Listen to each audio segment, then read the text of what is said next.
When you're ready. Yes, we have Mr. James Ali Bashir in the building after a successful title defense from Team Klitschko. And we have Errol Jarrett, obviously. And who else is it? Chris Caban.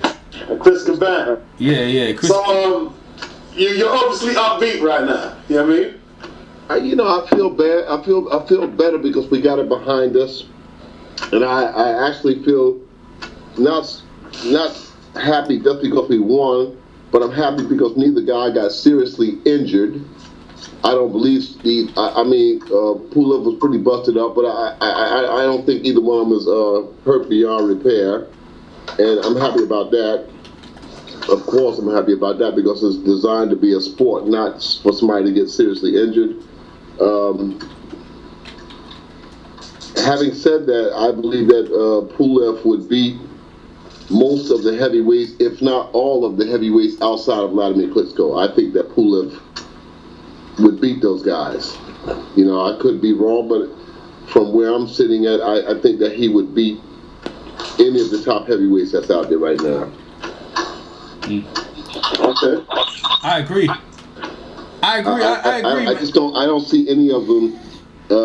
There's so many ingredients that goes into a top heavyweight, and he seems to have most of those ingredients, minus the ability to beat Wladimir Klitschko. Outside of that, I think that he contends and probably beats any of the top heavyweights out there.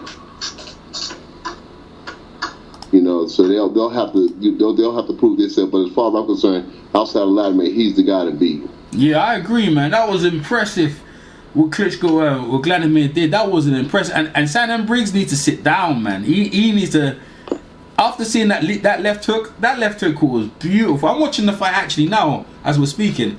That left hook. He did the left hook a few times in the fight. He couldn't miss with it.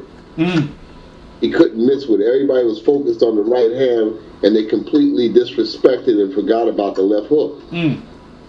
It's a powerful left hook. It's a dangerous left hook. Samuel Peters can attest to that. So they totally forgot about the left hook, and as it turned out, it was a terrible mistake. I think that the people out here are so egotistic in boxing. I saw that the guy was busted up, and the cut man was outside the ropes trying to work on the cut when he should have been in front of the guy working on the cut. I said that to say that there are so many egotistic people in boxing that are not boxers, and they want their 5 minutes of fame. I did this, or I did that, or I did this, instead of paying their dues to become educated in the sport. And I think that boxers need to take a closer look at their careers and what they're doing and the people they're doing it with. You come to the dance with sub-novices. When he was knocked down in the first round, twice, devastating knockdowns, devastating punches. Wladimir shoved him a little bit at the last time, but he was already gone down anyway. He was hurt, and he was going to go down whether Wladimir shoved him or not. He better be thankful that he shoved him and not punched him again, or he might have been out in that knockdown. I agree, man. I agree. The knockdown was good, but that was one of the impressive performances. And listen, one of the best performances I've seen from him for many a time. I saw you was ecstatic in the ring, man. You can conceal your happiness. I was doing that because it was some guys from Bulgaria. They kept hurling insults all night long, every time I went in and out of the locker room, they was hurling insults, saying that my guy was going to go to the hospital, my guy was going to get beaten, and they were being rude, And I'm very seldom do I get emotional at anybody. I never get emotional, and I got emotional because I was ecstatic that he knocked him out. Yeah. Because he seemed to take more risks. He was taking more risks than it was. He wanted to get my guy out of there. I think Pulev annoyed him, didn't he? With the drug allegations and everything. But he kept Pulev annoyed him. Not only that, a lot of people from the Bulgarian contingent annoyed him, and he got angry about it. and he just had his mind made up. He got his mind made up that, hey, I'm going to get this guy. I'm going to get him. And he was angry. Yeah. I just think that boxers need to take a closer look at who they're putting in their corners, who they're having in their corners to govern their affairs, because there's so many sub-novices in boxing, and that's why boxing is in the doldrums right now, because there's so many stuff. It makes me sick. It makes me sick, because everybody is a professional. Everybody knows what they're doing, and if you ask these people, they don't have nothing to back up what they're doing. Nothing. Yeah.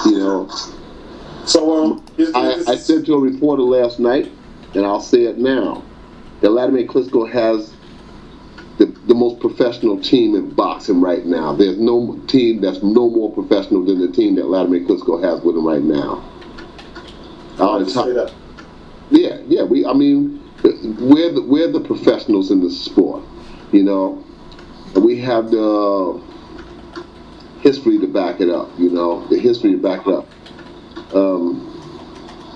He's not gonna. I don't see nobody. Like I said, I think Pulev beats all of the heavyweights that's out there. I think he beats them. What, just based on that performance yesterday, you don't think there's no one out there else who can beat Pulev? I don't think nobody out there can do that to Pulev. I don't think nobody out there can do that. What Wladimir Klitschko did to Pulev, who else did that? No one. Yeah, that's true. Yeah, who else came close to doing that? No one. What he did to Pulev, that's why I was rated so high. That was very impressive. It shook the division up.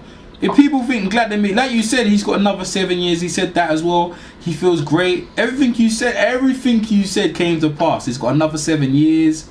It was everything you said, man. It shook me up. There's people realize they think they got him slipping. He blew out a top contender. Yeah. Everyone said it was a threat. He blew him out. He blew him out.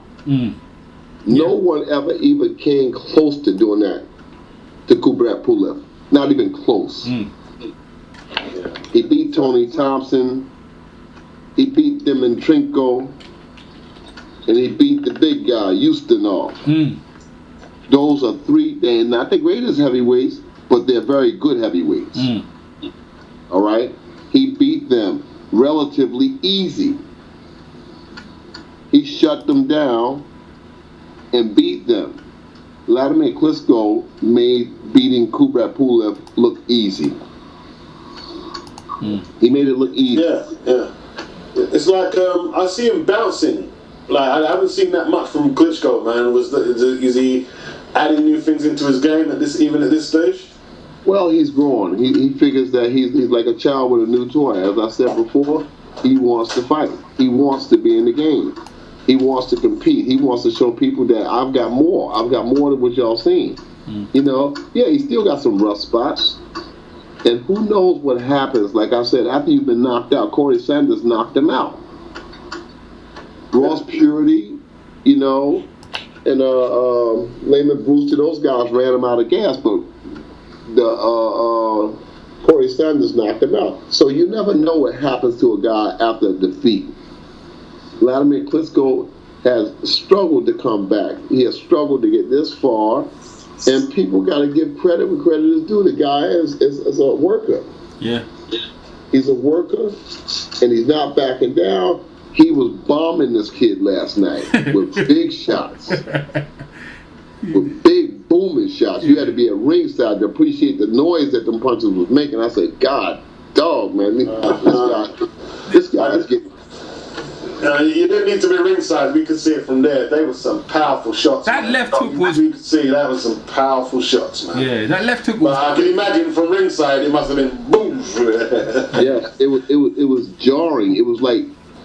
If you could hear from ringside the noise that those shots was making, I said, Lord, I hope this guy doesn't get hurt. And the shots Pulev took last night, I doubt if he ever be the same again, because he took a beating last night. Yeah, I think he should retire, man. Listen, I just said the same thing. We were at dinner half hour ago. Okay. And I alluded to the fact, I said, if this Pulev is not injured beyond repair,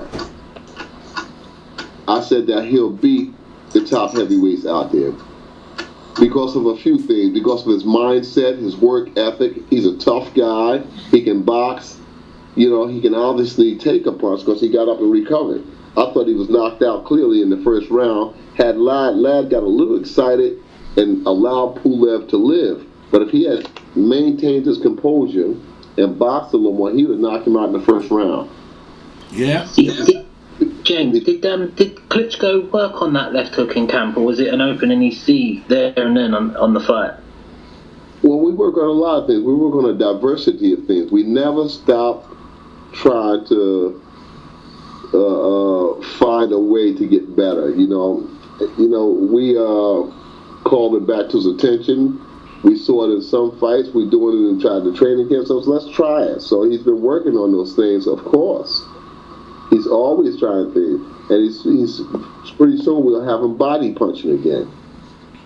Like I said, when you've been knocked out, it's hard to say where a fighter's securities go.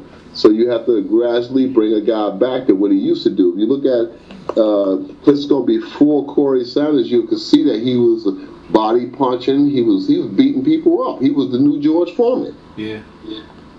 He was the new George Foreman prior to that day. If you look at the fights with Ray Merce and this guy from Las Vegas, I forget his name, and Jamil McCline. If you look at all of these fights, you'll find that he was doing a lot of punching and he was beating people up.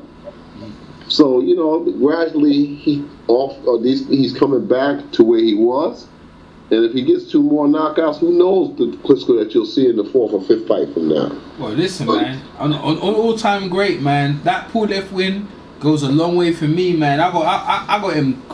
Hey, but that was impressive. That left hook was quick.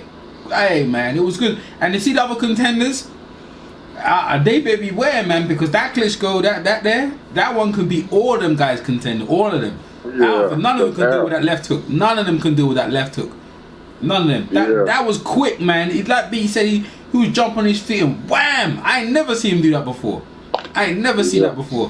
Never. That was impressive to me. Because Pulev can't beat him. I think he's going to retire with the belts. I thought that was the dude that was going to challenge him, but I don't see nobody else. They going to be all scared of that left hook, man. That left hook, usually the straights. He throws straight hands and leans, and I ain't never see that. The way he came at that jumping left hook, it was like, wow. It's like a middleweight. Yeah. And he's a powerful puncher. Yeah. He's a dangerous puncher. The whole thing is for him to rediscover how to be a relaxed fighter. And I tell him this all the time. We talk all the time. We talk in depth. We talk boxing. We talk shop about boxing all of the time. Yeah. And I always make the analogies of George Foreman. I always talk about how relaxed George Foreman punches. The second coming of George Foreman. He was a relaxed guy. He can go 20 rounds because he was always punching relaxed. Dead weight punches. Those dead weight punches hurt because you're not loading up on them, you're not tightening your muscles up, and you have oxygen to go those rounds. And if we can just reintroduce that comfort zone to him, he'll be a better boxer for it, Yeah. That was the most comfortable I've seen him in the ring, probably. It's weird to say that he's probably just learning the game right now. Like this is probably the most enjoyable period for him as a boxer right now at this period. Right. Can he actually enjoy his boxing? Yeah, James. What we noticed in the first round is Tony Weeks seemed to split them up straight away. He'd break them up, and it seemed to work for Klitschko nicely. I thought that he tolerated a little more as a referee. I wouldn't have tolerated that much. I would have stopped that nonsense from the start. I would start taking points right away. I would start taking points. That's the only way to stop that. I would start taking points right away. I'd tell him to listen, guys, stop it. If you do it again, I'm going to start taking points. I'm letting you know. You got to stop that. He tolerated too much, And And then Pulev's corner complained after the fight that there was a lot of dirty tactics, but there was a lot of dirty tactics on both sides. On both guys. Yeah, he's done a lot of rabbit punching. Pulev done a whole lot of rabbit punching. You know? Pulev done a lot of rabbit punching. Yeah, but they kept saying Wladimir did some dirty tactics. I said, listen, man, it was a fight. That wasn't no Girl Scout meeting out there. It was a fight. Yeah. You know, he wasn't complaining about. No, he can have no grounds to complain. He got his shot, and he just wasn't good enough. He got his shot, and he just wasn't good enough. You got knocked out. Call it a day, and try to get on the back of the line and come back. Yeah. I don't think he can come back. I think he done it, and he landed some punches on Wladimir as well. He landed some good punches on Wladimir. Wladimir took the punches and came back with something hard. Like there was a round. The round he got knocked out, he was coming back on Wladimir, and Wladimir finished him in that round. Right. If you see the jab, he jabbed Wladimir in the chest, in the solar plexus in the first round. Vladimir's legs stiffened up. If you watch the first round closely, Pulev fires a left jab. It lands somewhere right under the right chest. Yeah, I thought that done his nose. Vladimir's legs stiffened up a little bit, so he hurt him with that shot. You know, he hurt him. And then after that, Wladimir just knocked him down. It was a fight, and he got caught, so call it a day. You know, be a man. Say you won the fight. Yeah, I was very surprised by that at the end. He started moaning and stuff. I couldn't believe that. There was no grounds for that. He come in there, fought, and he got took out in style. In style. Yeah, in style. Shots. Those was big shots. Those were big shots. Those shots were nothing to sneeze at. Those were big shots, and you got taken out, and that was it. Obviously, Pulev had that spirit that you were saying. You know, you predicted that before, and that Pulev. I told Wladimir. Wladimir asked me in the training camp. He said, "What do you think Pulev was gonna do?" I said, "Well," he said, "How would you fight Pulev?" I said, "Well, I would jab with a jabber. The only way to stop a good jabber from jabbing is to jab with him." And that went for Pulev and Wladimir. Whoever won the war of jabs was going to probably win the fight. But in this case, Wladimir resorted to throwing the left hook. Something else. I said, look, when Pulev jabs, you throw the left hook. Whenever he jabs, you throw the left hook. You know, you're bound to catch him because Pulev raises his right hand up so high when he throws his jab. Yeah. There's a clear driveway to his chin. So you throw the hook when he jabs because he always raises the right elbow when he jabs. And as it turned out, bang, the left hook was right there. But his biggest mistake, he stood right in front of Vlad, and I think he underestimated how hard and how long Vlad's punches are, man. Yeah, that was a mistake too, but even more was a mistake. After the two knockdowns in the first round, Pulev, I don't know whether it was at his corner's direction or was he did it on his own. He came back out trying to fight. My instruction to the fighter would have been at that point, you need to grab, you need to hold, you need to take one knee, you need to just get your heads clear. So let's take the next 2 rounds off to try to get back to where we were. But do not try to fight. Let them have the rounds. What I need you to do is go out, move, skate, slip, slide, stay to the side, go to the knee, just get through the rounds and collect yourself. But to my surprise, Pulev came out in the second round and tried to fight, which was a bad mistake because he opened the door for himself to get hurt more in the third round.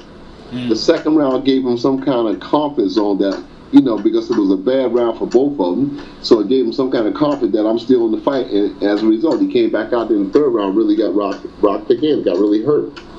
Yeah, for the tactics he was using, trying to sort of like get Vlad to lead off and counter him, he didn't seem to be willing to he didn't seem to be sharp enough with the head movement and the countering. You know, so it seemed to, I think Pulev, you know, like he was obviously trying to draw the lead from Vlad, and he seemed to want to sort of he got frustrated because Vlad would not commit.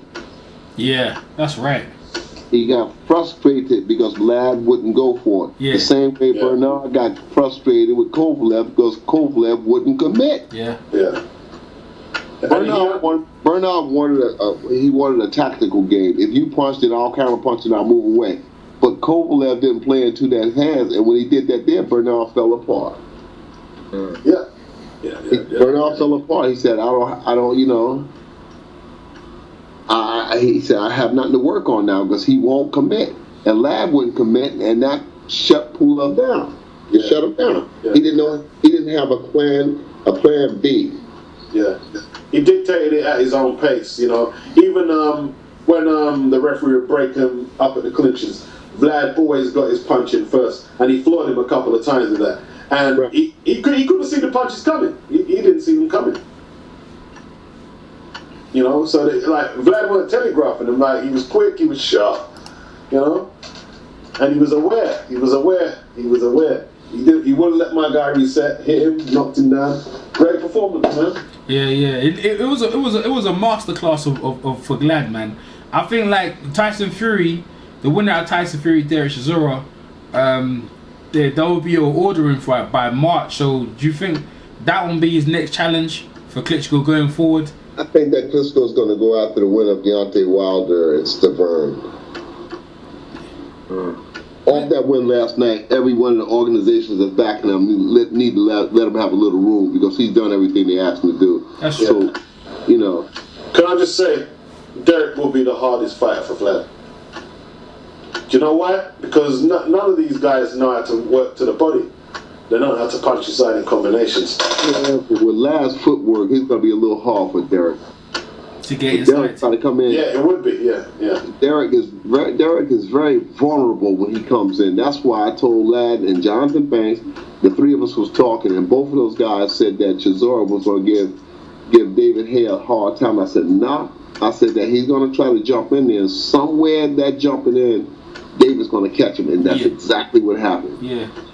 Jonathan and Ladd chose Derek Chisora to win that fight. I chose David Hay because of Derek's style. Not because Derek is a bad fighter, because of his style and David's style. I said he's going to jump in there, he's going to run into something, and that's what's going to happen with Ladd too. He's going to jump in and he's going to run into something. You see that Ladd got a left hook? He's got a left hook, and if Derek jumps in there and tries to pull his win, he could be a victim of that left hook. Yeah. That space. Yeah. Go on. He just introduced something new to his arsenal. Yeah. Before he was just noted for just doing a double jab and a right hand. Now they got to watch the right hand straight, and they got to watch the left hook from coming as an uppercut or a hook itself. Yeah. He's delivering a half hook, half uppercut all along. Yeah, he shook up the world with that, man. He shook up the world, man. He scared me, man. That performance, I'm not, it scared me. And so what you just said with Derek, so how you see him faring against Tyson Fury? I don't see them guys dealing with that sort of speed, man. I don't see no one dealing with that type of speed. The short distance he could minister that uppercut. Is like you said, man. I don't know how they're gonna beat him. I don't know how they're gonna beat him with that performance, man. Pulev was the #1 guy. Loads of people they've been talking about for years. He's gonna do this. He's gonna do that. We have a new champion. He blew him out the water in the first round, man. So I don't know what these other guys are gonna do. Deontay Wilder, Stavern. None of them got something like that. None of them got that left hook going like that. I'm telling you, from a fan's point of view, I'm anxious to see. Come on, I'm just saying, come on. Let's make the fights and let's get this boat full. I'd like to see him fight 3 times next year. I'd like to see 3 fights next year. Which one? Tyson Fury, Chisora, and whoever wins between Deontay and Stavern. Yeah. Whoever wins between Tyson Fury and Chisora, whoever wins between Stavern and Deontay. Yeah. I want to see the fights. I want to see the best fights that they can be made. The heavyweight division was just got an infusion last night. Yes. Right? Yeah. It was an infusion. He broke in and he knocked him out. That last knockdown that he got hit that floor, he was gone. Yeah. Yeah, that was brutal. Can you do everything in your power in the camp? I know it's a big ask. Like, unless Shannon Briggs knocks out Contender, don't let that fight happen, man. It's really, I mean, I really don't think that they can justify. I don't think the organizations, even though the WBA ranks down at number 7, I don't think that it's going to happen. I don't think Vlad wants that fight. Yeah, it's going backwards. That's going backwards. He's in the ascension now. He wants the winner of Wilder the Stavern, and like you say, then comes the Furies and the Chisoras. If Shannon can knock somebody off, a recognizable, credible opponent, then fair enough. But until then, no. Shannon gonna get hurt, man. He gonna get hurt, man. He gonna get hurt. I don't want it on Shannon. See, let's go, champ. I see his face. Let's go. I go. You don't want it after that, man. No, you see his face after the first knockout? Yeah, man. Don't want it after that. That backed him up, man. That backed up. If that didn't back up the whole division, like, whoa, shit. Yeah. That backed up the whole division, man. And they was talking about Brian Jennings. Crazy, man. Never. They was talking about Brian Jennings right now, and I keep telling they got to write it down there. They got to write it down in Philadelphia. Who's that? The Mouthpiece. This guy's a writer, the Mouthpiece. Now I keep telling him Brian Jennings is not ready for no Wladimir Klitschko. I doubt if he'll ever be ready for him. No, man. Leave that alone. But he's rated. But the fact is, though, man, he's rated in the top 3. Mm-hmm. He's in 3 of the organizations. He's rated number 2 in the WBC, 2 WBA, 8 IBF, and he's number 5 in the WBO. So I've got no problem with it. If it's an easy fight, look. If that's who's there, that's and it's an easy fight for Vlad. So yeah. I wouldn't sleep on Brian. But I'm to be honest with you, I can't get excited about that fight. I just don't see what he got to threaten that with. Yeah, that's right.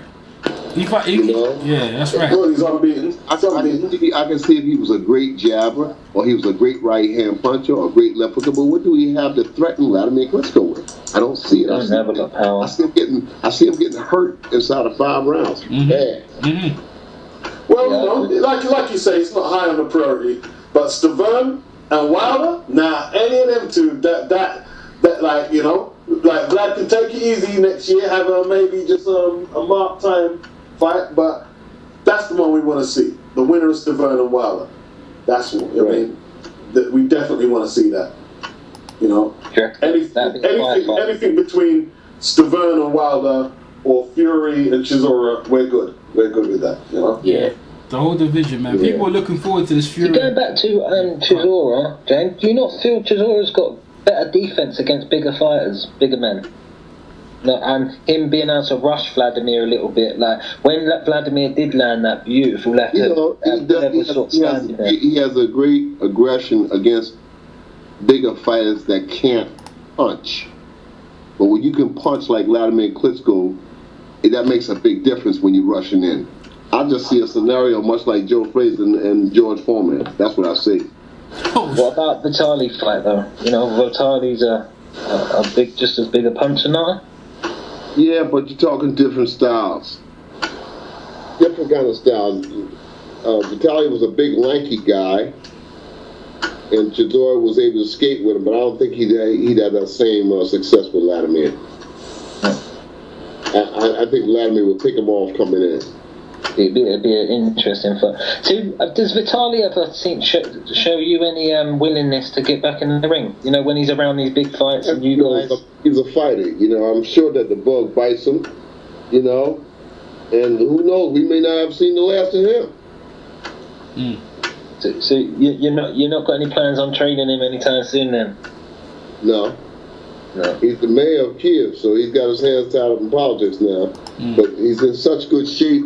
He could come back next week and probably beat half of the division, if not the whole division. Yeah. Does he spar with Vlad sometimes? No. Getting ready? No, never. No. Because he would have been a good sparring partner for the Pulev fight, I would have thought, with a jab. He stopped sparring with Vlad under his mother's instruction years ago. They don't spar. They don't spar. They do not spar. They just stay away from that. So how did Wladimir grade his performance? How did he grade it? Well, Vladimir's the kind of guy, he's got to go back to the seclusion of his own mind, and we'll talk about it next camp. He doesn't talk about it right away. He just came in and we sat down and ate a dinner, he went to bed. I haven't seen him since. Okay. Wow, man. Good stuff, man. Good stuff. Good stuff. Yeah. The post-fight. I have to say though, like it's nothing to do with Vlad, but the rest of the card, man, they need to do better cards for a heavyweight championship. Right. Yeah. I thought it was a bit underwhelming, the other fights. Right. But they have to do a better job. Yeah. That's what promoters don't look at. Promoters just try to sell the main event, and then they give you a BS undercard. But they give people a better show. They don't. It all boils down to money. Yeah. It all boils down to money. That's what it is. It boils down to money. You don't want to pay the individuals, you know. Yeah. Man, I got a plane to catch, and it's good talking with you guys. Yeah. And I'll rap to you the next time. Hopefully, I'll rap to you in a few days when I'm inside the Ukraine. When I get in Kyiv, Ukraine, once I get set up in my hotel, get everything set up and get ready to go to work there, I'll give you a call. Okay, yeah, thanks, Michelle. Thanks for your time. Much appreciated. Great win, and we'll talk to you soon. Just going to say this here in my parting lines, that I don't think there's no heavyweight out there that can beat Wladimir Klitschko. And I do think that Kubrat Pulev will be able to pull himself up by the bootstraps and come back. And I think he's the guy to beat. Outside of Wladimir Klitschko, I think this guy Pulev, anybody that can come up and beat him, and now would be a good time to do it because he got blown out last night. Mm-hmm. He got beaten up last night. And I said the exact things at dinner a little while ago, if he's not damaged. Because Wladimir Klitschko finished, he break him off. Was never the same. Calvin Brock was never the same. Chigayev was never the same. You know? Povetkin seems to be he's bouncing back. So Lad didn't finish him, even though he beat up on him pretty bad. He's beating these guys up. He's not just beating them, he's beating them up.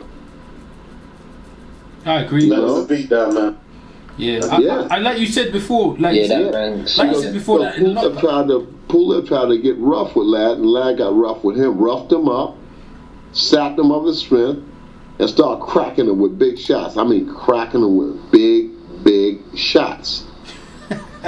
Damn, he hit him with some hard shots. I said, Lord, I hope this guy don't fall out. I just hope he don't get killed here. Yeah.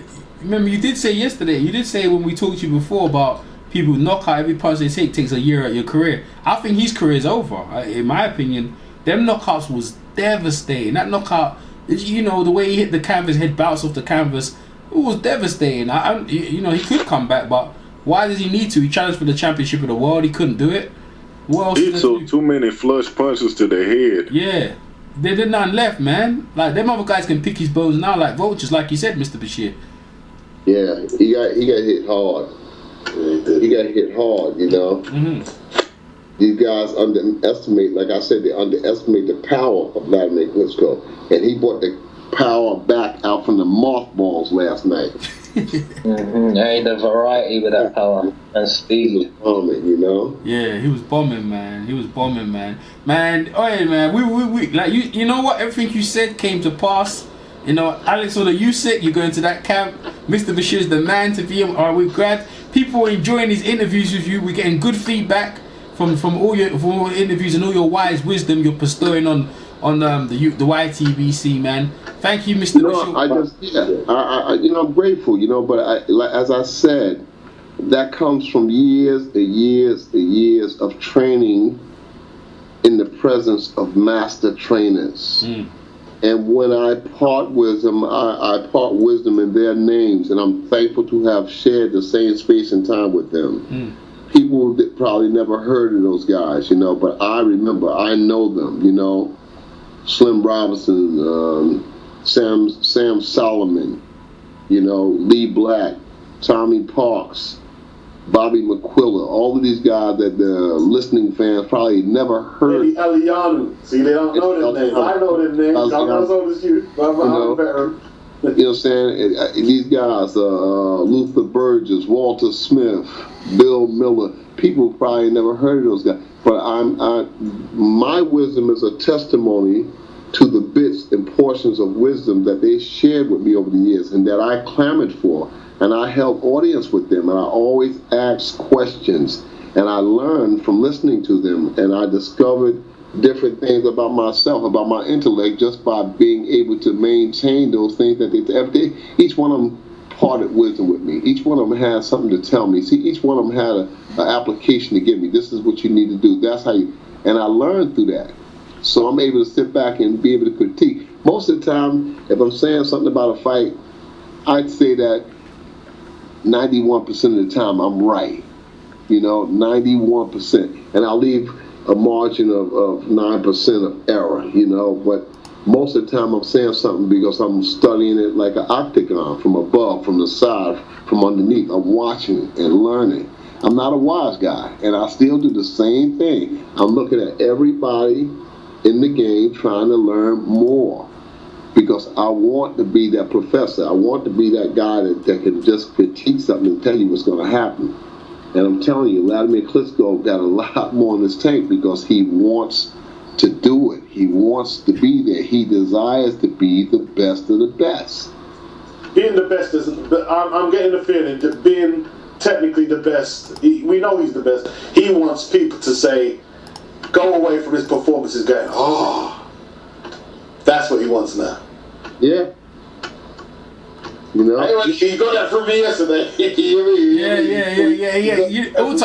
Listen, man. When people talk about all-time greats, man, listen, man. That performance scared the shit out of me, man. I think that Wladimir Klitschko is closing in. As far as KO percentage, I think he's closing in on Joe Louis' record. I think only Joe Louis has a better KO percentage, and his brother, of course. Mm. Those are the only two that have better KO percentage than him, and he closing in on both of those records. Mm-hmm. Yeah, he tied Larry Holmes last night. I think he got 53 knockouts in 62 fights. Mm. Yeah, he was spectacular yesterday. That's why he should only go into fights now that's going to bring the best out of him. Otherwise, if he fights some guys like Povetkin and the guy that he fought, Tao Pyle, I don't think that brings the best out of him. He needs to be in some firefights like Wilder or Chisora trying to fly at him so he can hit these great KOs. I get the feeling that Wilder. I think he's going to run into some problems. He's a tough guy, a big puncher, but that big punching could be a blessing and it could be a curse. We'll see as we go. We'll see. Mm. Men, y'all have a good night, and I'll get with you guys again. Okay, Mr. Bull. Thanks for your time. Yep. Good night, Mr. Take care. Good night. Good night.